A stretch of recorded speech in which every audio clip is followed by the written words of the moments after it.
So this is how you can send large videos or files on your WhatsApp. What we're gonna want to open is not WhatsApp, but the Photos app or the gallery. So simply choose your video or photo and then tap on that share button at the bottom left. You're gonna want to share this to your Google Drive.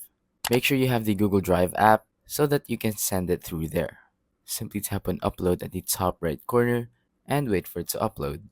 Once it uploads, you're gonna want to open up your Google Drive and then copy the link of that file or video that you just uploaded. Make sure that it's in everyone mode or anyone can see mode, and then simply open up your WhatsApp and send that link to the person that you want to send the large file to. This way, you can send files of whatever size to anyone on WhatsApp. Once again, the only thing you're gonna need is the Google Drive app. Copy that link and then send it to your person on WhatsApp. So yeah, that's about it. Thank you for watching.